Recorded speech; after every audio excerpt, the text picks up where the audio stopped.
এই যে বিচার প্রক্রিয়াটা এখন হবে, যেখানে আওয়ামী লীগের শেখ হাসিনা থেকে শুরু করে সকল শীর্ষস্থানীয় নেতা থেকে নিচের দিকে সবাইকে বিচার করা হবে, পুরো পৃথিবী কিন্তু এটার দিকে তাকিয়ে আছে, বিশেষ করে আন্তর্জাতিক অপরাধ ট্রাইব্যুনাল। আমরা জয় বাংলা এখন জাতীয় স্লোগান না, কিন্তু এই স্লোগান নিষিদ্ধও না, কিন্তু আমাদের কাছে খবরগুলো এরকম আসতেছে যে জয় বাংলা স্লোগান দিতে গেলে আক্রমণের মুখে পড়তেছে।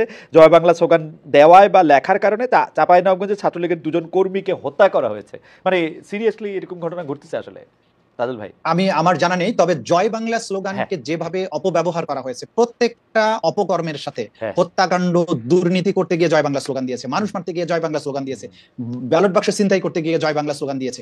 এইভাবে যখন একটা অপরাধের স্লোগান হয়েছে, যখনই সে ধরা পড়তে গেছে তখন সে জয় বাংলা বলে ফেলেছে। কারণ হচ্ছে যে কারণ এই জয় বাংলা বলতে গেলে তো আর আওয়ামী লীগের সার্টিফিকেট লাগে না, এটা তো আমিও বলতে পারি, আপনিও বলতে পারেন, তাই না?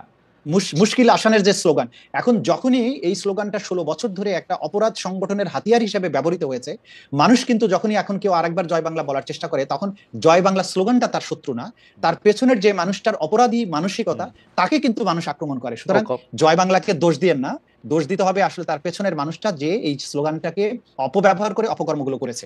সুতরাং বাংলাদেশে এই পরিস্থিতিটা আরো কিছুদিন থাকবে। আমার মনে হয় যে এই জয় বাংলা স্লোগানে যদি কোনো সমস্যা না থাকে, এটা ঠিক হয়ে যেত আপনারা যদি জয় বাংলা স্লোগান দিতে শুরু করতেন। তাহলে যেহেতু এটা আমাদের মুক্তিযুদ্ধের স্লোগান, এটা তো দেয়াই যেতে পারে, কিন্তু যেহেতু এটা আওয়ামী লীগেরই দেওয়ার জন্য আপনারা এটা রাইখা দিচ্ছেন, তাতে ঝামেলা হয় কিনা। যাই হোক, তাদের আপনাকে ধন্যবাদ। আমাদের একটু শুনতে চাই যে এক হচ্ছে যে বিপরীত পক্ষের আইনজীবীদের দাঁড়াতে না দেওয়া, আর 2 হচ্ছে যে আসলে যারাই আওয়ামী লীগ, যারাই ছাত্রলীগ, তাদেরকে এখন খুঁজে খুঁজে মেরে ফেলা বা জয় বাংলা হলে মেরে ফেলা, কেস দেওয়া, বা এটা আপনি আসলে কিভাবে দেখেন? মানে পত্র-পত্রিকায় যে রিপোর্ট আসে, এটা তো অত্যন্ত দুঃখজনক, কারণ একজন আইনজীবী হয়ে আমি কখনোই এটাকে সমর্থন করতে পারবো না, কারণ আমাদের সংবিধানেই দেয়া আছে যে দ্রুত এবং প্রকাশ্য বিচার লাভের অধিকার সবার আছে, সে যেই হোক না কেন। সো এইভাবে করে হেনস্থা করা তো একেবারেই উচিত হবে না, এবং আই থিঙ্ক এটা কমেওছে। যেটা তাজুল ভাই বলছিল যে পতনের পর এটা বেড়ে গেছিল, কিন্তু এখন এটা আস্তে আস্তে কন্ট্রোলে আনা হয়েছে, এবং আশা করি সামনে গিয়ে এরকম আর পরিস্থিতি দাঁড়াবে না। সো অবভিয়াসলি এটাকে আমি কোনোভাবেই ভালো চোখে দেখি না এবং সমর্থনও করি না। আপনার আরেকটা প্রশ্ন ছিল হচ্ছে যে, না, 2টি প্রশ্ন আমি একসাথে করেছিলাম, যে ওই যে যারা আইনজীবীদেরকে তাদের মক্কেলদের হয়ে মামলা লড়তে না দেওয়া, যদি তারা আওয়ামী লীগ করে থাকেন, বা তাদের এইটার ব্যাপারে আপনি কি বলবেন? তারা আইনি সুবিধা পাচ্ছেন না বা আইনজীবীদেরকে দাঁড়াতে দিচ্ছে না, তাদের আইনজীবীদেরকেও হেনস্থা করা হচ্ছে, এইটা আপনি আসলে কিভাবে দেখেন?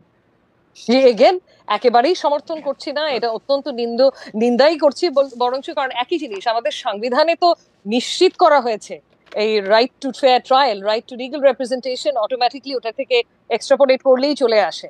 সো এরকম একটা সাংবিধানিক অধিকারকে আমরা কোনোভাবেই কাউকেই বঞ্চিত করতে পারি না, এবং লিগ্যাল রিপ্রেজেন্টেশন পাওয়াটা মানে থাকাটাও তাদের অধিকার।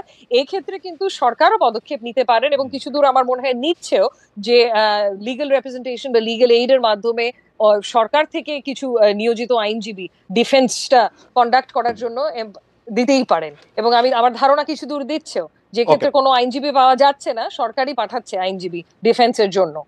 আমি এখানে একটা লাইন অ্যাড করতে চাই, যে বললেন আন্তর্জাতিক অপরাধ ট্রাইব্যুনালে তাদের আইনজীবী আছেন, এবং কোন রকমের বাধাবিঘ্নত নয়, বরং তাদেরকে আমরা বলেছি যে আপনাদের যদি বিদেশি পরামর্শক লাগে আপনারা আনতে পারেন, এবং সব ধরনের সহযোগিতা তাদেরকে আমরা করছি, এবং ফিউচারেও করা হবে।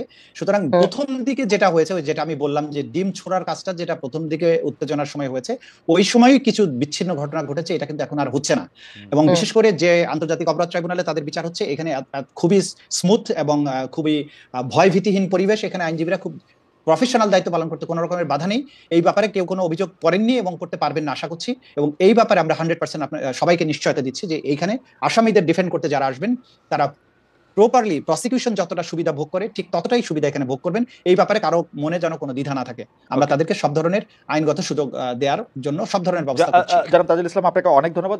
ব্যারিস্টার খালেদ ভাই, আমি যদি একটা বক্তব্য অ্যাড করতে পারি খালি এখানে, শুধু একটা যেটা বলবো, যে এই যে বিচার প্রক্রিয়াটা এখন হবে, যেখানে আওয়ামী লীগের শেখ হাসিনা থেকে শুরু করে সকল শীর্ষস্থানীয় নেতা থেকে নিচের দিকে সবাইকে বিচার করা হবে, পুরো পৃথিবী কিন্তু এটার দিকে তাকিয়ে আছে, বিশেষ করে আন্তর্জাতিক অপরাধ ট্রাইব্যুনাল। পৃথিবী কি আমরা তাকিয়ে আছি, ইন্ডিয়া তাকিয়ে আছে, এবং ভারতে ইন্ধন যোগানোর জন্য তো আওয়ামী লীগের লোকজন বসেই আছে।